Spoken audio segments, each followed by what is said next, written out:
Bigay ng isang active volcano sa Philippines in 1, 2, 3, go! Eh?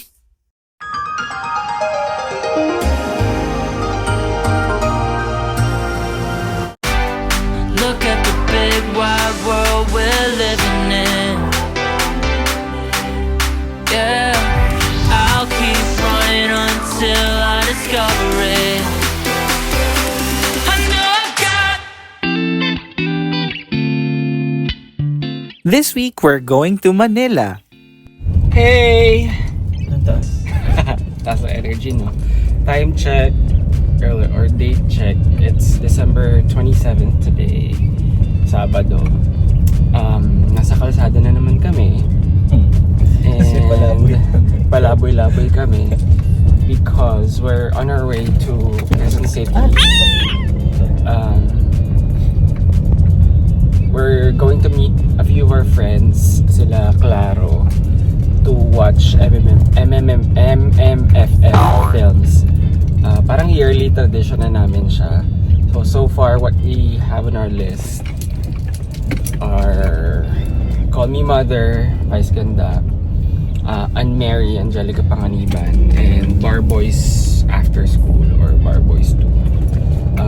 We're gonna check if may mga iba pa kaming pwedeng mapanood, but so far yun yung nasa list namin.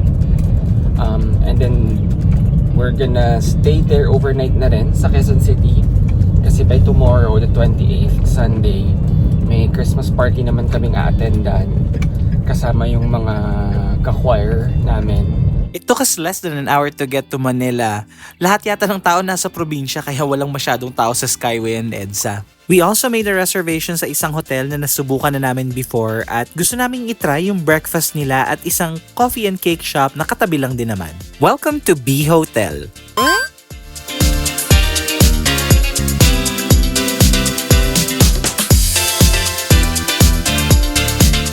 At 3,000 to 4,000 pesos per night pag nagbook kayo sa Klook, wala ka nang lugi sa B Hotel. They have really great amenities. Meron silang magandang swimming pool, meron silang gym, and kapag nagkataong napunta ka sa mga higher floors, when you open the window, you're gonna have a really great view of the Metro Manila skyline.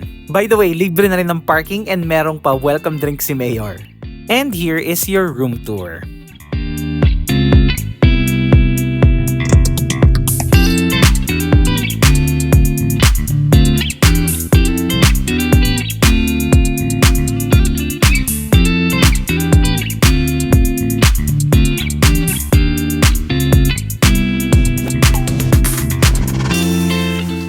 We booked their regular king room and I would have to say, this space is more than enough for 2 people.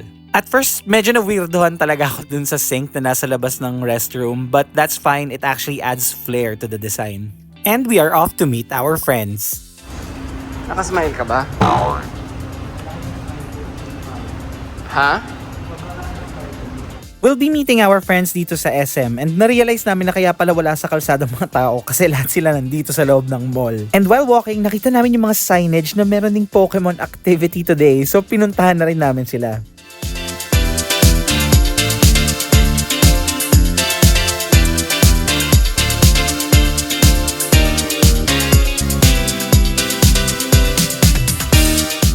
After doing a little bit of window shopping, napag-isipan namin na kumain muna kami bago mag-movie, so we went to Popeyes. Hands down, yung chicken burger pa rin nila ang the best compared sa ibang mga fast food.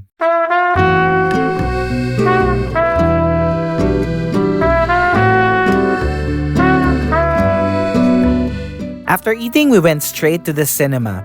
And ang magandang balita ay napakaraming tao na tumatangkilik ng mga movies kapag MMFF. Ang nakakalungkot lang, after the season ng MMFF, bigla namang tumutumal yung mga taong nanonood ng mga Filipino movies. At dahil sobrang haba nga ng pila, naisip namin na Unmarry na lang muna ang panoorin. Is the movie good? Yes, it was. Actually, ang ganda ng pagkakasulat at pagkakadirect ng movie na to. Pinapakita lang nito na hindi mo kailangan ng sampalan at overly heavy drama para iparamdam yung pagiging mabigat ng sitwasyon. So, I definitely say it was a worth watch.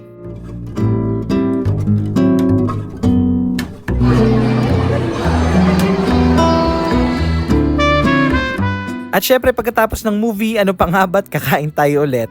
Welcome to George and Oni's.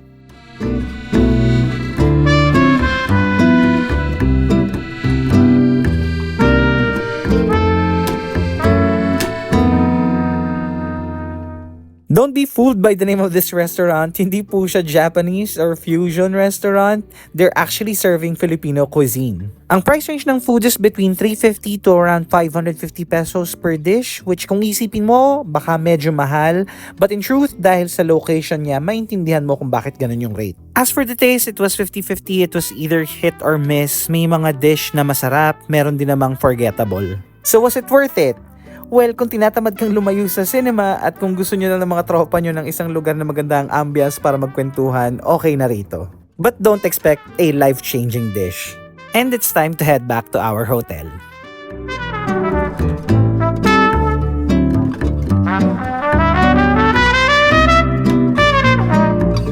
Before capping the night, we went to this cafe that is just right beside B Hotel. Welcome to Aegyo Cafe. They serve coffee and cheesecake, so we made sure na matry namin pareho.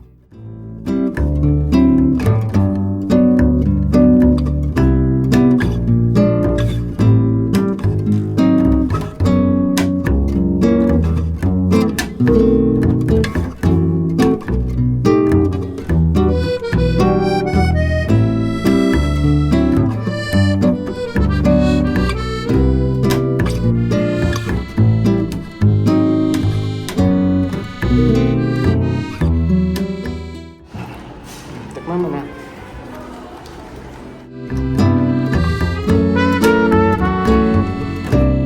So honest feedback? Totoong masarap ang coffee nila.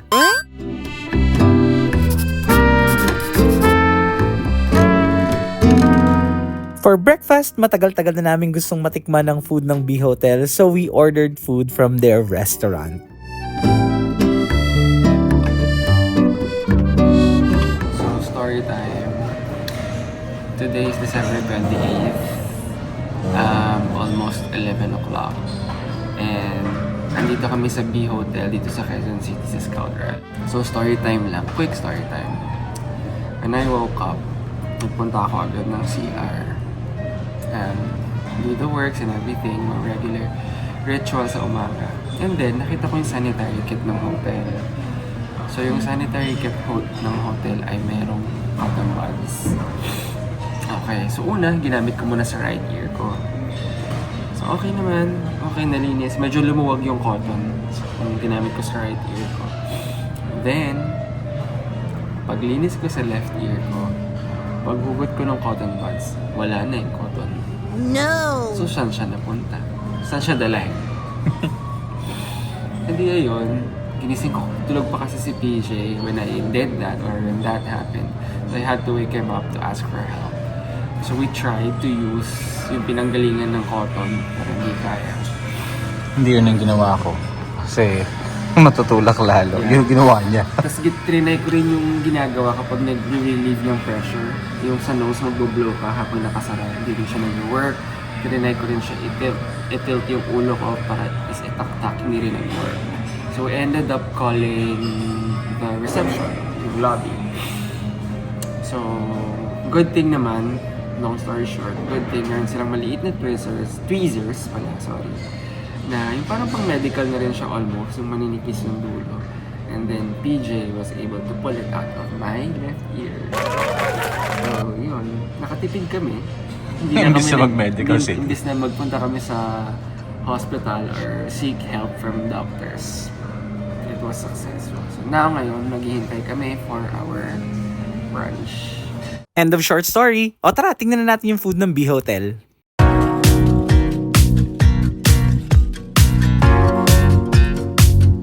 Before serving us our order, B Hotel gave us some complimentary pandesal and butter. I believe in-house ang production nila ng tinapay and masarap siya. In fairness, hindi siya ganong katamis at malambot yung tinapay.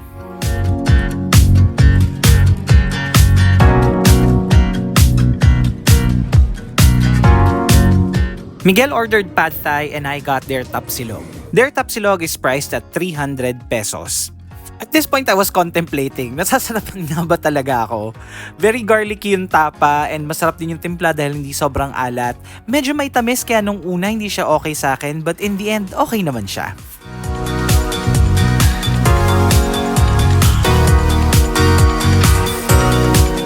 As for the pad thai, it costs around the same price, between 300 to 350 pesos. Unfortunately, as you would see here, even si Miguel imamouth niya, medyo maalat yung pagkakatimpla nila.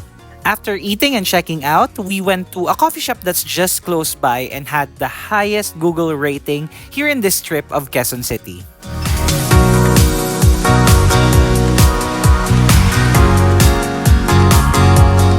Welcome to Under the Balete Cafe. And yes, meron po talagang malaking puno ng balete sa tabi ng coffee shop.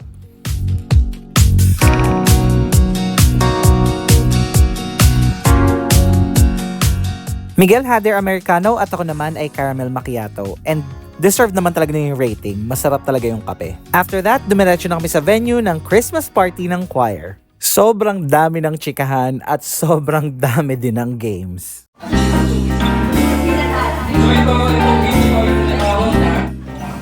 Itong game nito ay tinatawag na sounds.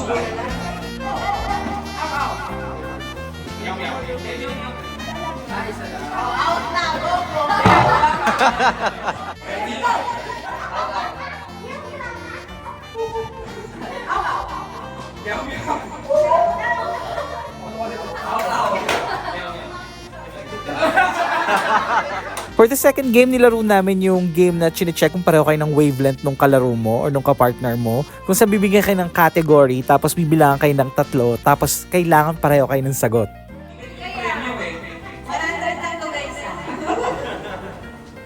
Sige, magbigay ng isang kulay na makikita sa rainbow. 1, 2, 3, go!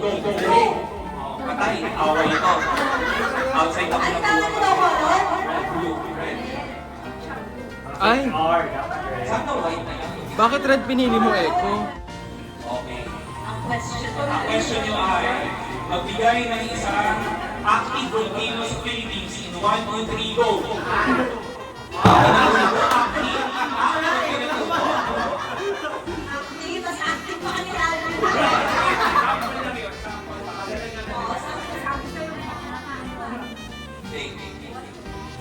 Magbigay ng isang Christmas song in 1, 2, 3, go! We also played the color game kung saan hindi mo pwedeng hawakan yung color na sasabihin nung nagpapalaro.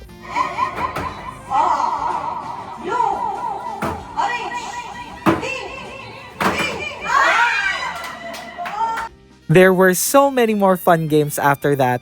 O sinong nagsabing hindi pwedeng mag-feeling child at heart ang mga trentahin. In fact, meron pa nga kaming pa-scratch card at nanalo pa nga ako ng 500 pesos. Pakita mo na. Ay? Okay. Ano? Good job.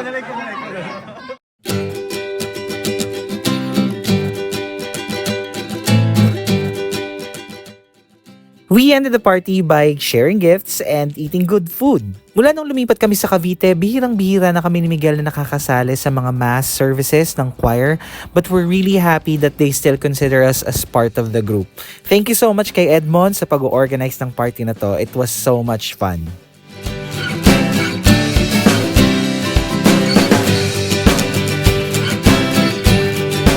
And that is the end of this week's video. This happens to be our first video of the year, pero this particular one is actually from the weekend after Christmas. We hope that whoever is watching this video had a great and happy holiday season with their friends and family.